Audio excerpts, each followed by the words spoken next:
सो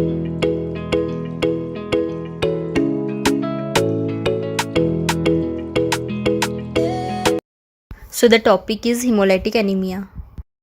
तो इसमें हम लोग कुछ टॉपिक्स देखेंगे, जैसे कि डेफिनेशन, उसके बाद pathophysiology, then etiology, clinical features, lab diagnosis and then treatment. तो उसके बाद देखेंगे डेफिनेशन।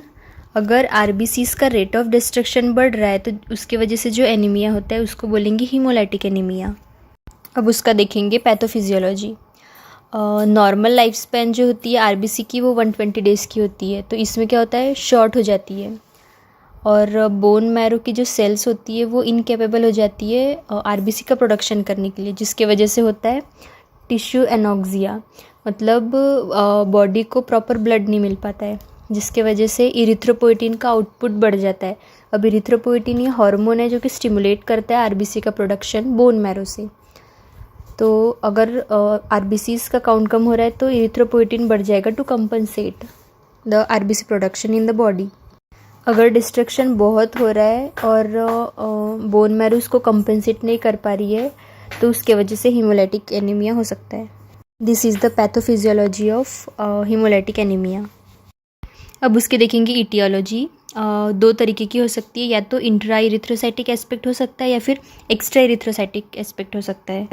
या तो आरबीसीज में ही कोई डिफ़िकल्टी आ रही है जिसकी वजह से एनीमिया हो रहा है, या फिर कोई दूसरा कॉज है जिसकी वजह से एनीमिया हो रहा है। तो इंट्रा इरिथ्रोसाइटिक एस्पेक्ट में देखेंगे कंजेनाइटल एंड एक्वायर्ड, दो कॉजेस हो सकते हैं। सो फर्स्ट इज़ कंजेनाइटल। कंजेनाइटल में देखेंगे कि आरबीसी में ही कोई एबनॉर्मिलिटी आ रही है जिसके वजह से आरबीसीज का डिस्ट्रक्शन होकर एनीमिया हो रहा है। अब इसमें भी कुछ 3 कंडीशंस आएंगी जिसके वजह से आरबीसीज का डिस्ट्रक्शन होगा। सो फर्स्ट इज़ मेम्ब्रेन डिफेक्ट हो सकता है, मेटाबॉलिक डिफेक्ट हो सकता है, या फिर हीमोग्लोबिन में कोई डिफेक्ट हो सकता है। सो फर्स्ट देखेंगे मेम्ब्रेन डिफेक्ट।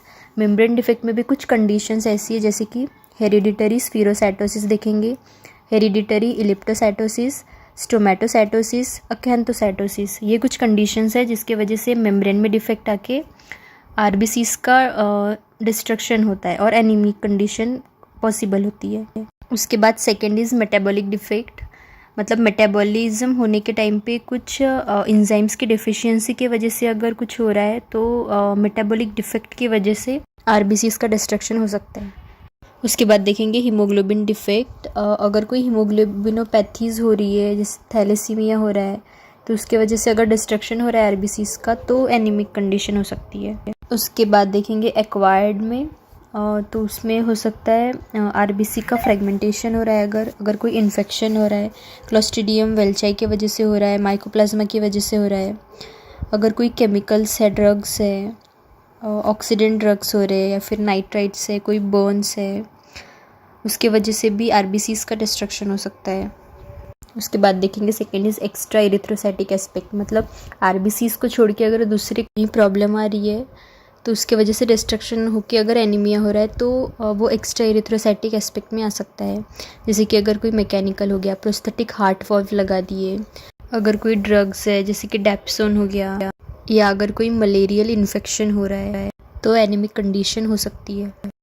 अब देखेंगे clinical features. So first is pallor मिलेगा, और डिग्री ऑफ एनीमिया के ऊपर सीवियरिटी डिपेंड करेगी। और देन आएगा स्प्लीनोमेगैली, इक्टेरस हो सकता है, mild to moderate, haemoglobinuria मिल सकता है, देन स्केलेटल हाइपरट्रॉफी हो सकती है, गॉल स्टोन की कंडीशन भी possible. Then next is lab diagnosis.